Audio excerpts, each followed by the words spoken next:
Hi, good evening. Bakit nga ba ako dumating sa punto na nanonood na ako ng K-drama? High school pa lang ako meron ng K-drama, yung Descendants of the Sun, yung Moon Embracing the Sun. Yun na yung K-drama nun. Tapos nung nagkaroon ako ng mga friends nung college na, yung mga best friend ko, hilig talaga sila sa K-drama, lalo na yung Legend of the Blue Sea, tapos yung Warang, ganon. Tapos sabi ko, bakit kayo nanonood ng K-drama? Nakakapagod magbabasa nung subtitle, ganon. Sabi niya, hindi, nakakawala ng stress, ganon.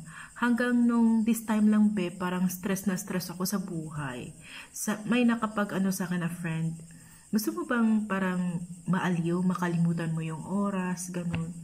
Manood ka ng series na na yung movie, ganon. Manood daw ako para mawala daw yung stress ko.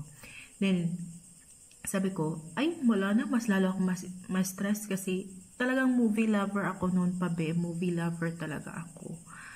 Tapos, ayun, tinatry ko, naging okay naman siya. Hanggang sa, gwapo kasi yung bida Una nung K-drama na napanood ko is yung Wayugi. Yun, di ba gwapo si Lee Seung-gi? Yun yung unang K-drama na natapos ko. Hanggang sa nagsunod-sunod, yung problema ko parang nalilesen siya. Hindi naman nawawala, nalilesen lang. Time na nag-iisa lang ako, natutulog na yung baby ko kasi yung LDR kami ng asawa ko ni daddy na asawa ko. LDR kami, tapos magkaiba yung oras.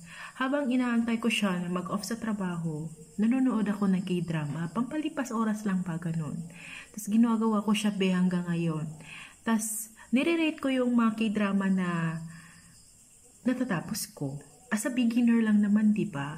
So, ngayon, as of now, nag-start ako mag-watch ng K-drama parang June hanggang ngayon, may 20 K-drama na natapos na ako.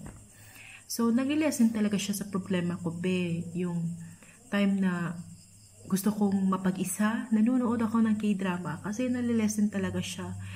Wag mo na siyang masyadong dibdibin kasi kadalasan naman talaga sa K-drama, fiction eh.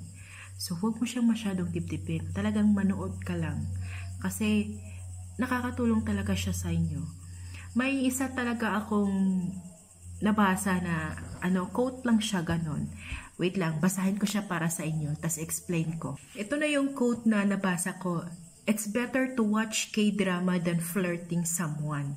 Kasi, hindi ka nagkakasala sa K-drama, yung feeling mo doon lang sa mismong actor, hindi mo talaga ginagawa siya ng personally.